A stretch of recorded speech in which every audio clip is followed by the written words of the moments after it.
ঈদ ঘিরে নৌপথে যাত্রী পরিবহন স্বাভাবিক রাখতে লঞ্চে পর্যাপ্ত জ্বালানি সরবরাহের দাবি অভ্যন্তরীণ নৌ চলাচল সংস্থার।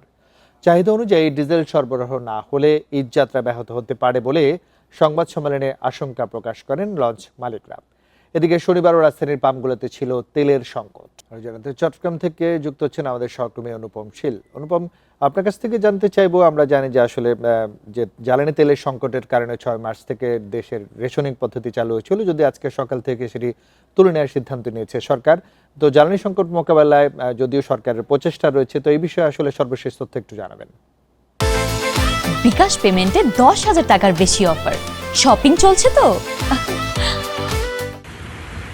চট্টগ্রামে আসলে জ্বালানি সংকট কোন পর্যায়ে আছে আমি একটু আমার পেছনের দৃশ্য দেখাতে চাই। সামনে আমি যে রাস্তাটিতে আছি, এই রাস্তার সামনে 2টি পেট্রোল পাম্প আছে এবং আপনি দেখতে পাচ্ছেন যে এই 2টি পেট্রোল পাম্পের যে রাস্তার উপরে যে সারি, সেই সারির কারণে মূল সড়কে আসলে কী ধরনের যানজট পরিস্থিতি তৈরি হয়েছে।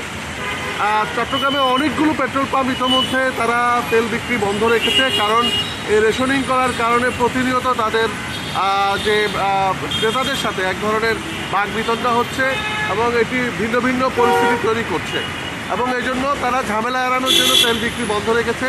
আর রেশনিংয়ের ক্ষেত্রে সাধারণত দেখা যাচ্ছে যে যাদের তেল দরকার তারা বিভিন্ন, অর্থাৎ একই সাথে ভিন্ন ভিন্ন পেট্রোল পাম্প থেকে এই জ্বালানি সংগ্রহ করার চেষ্টা করছেন।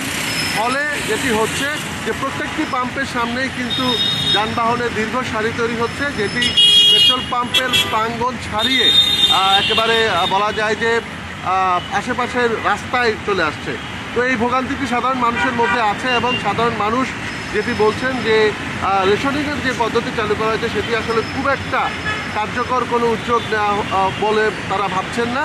আর এছাড়া চট্টগ্রামের বন্দরের আউটারের অ্যাঙ্কারেজে যে লাইটার জাহাজ চলাচল, সেখানেও এক ধরনের স্থবিরতা তৈরি হচ্ছে, সেখানে ডিজেলের সংকট আছে এবং জাহাজে অর্থাৎ মেরিন ফুয়েল যেটি, সেখানেও আস্তে আস্তে সংকট তৈরি হচ্ছে।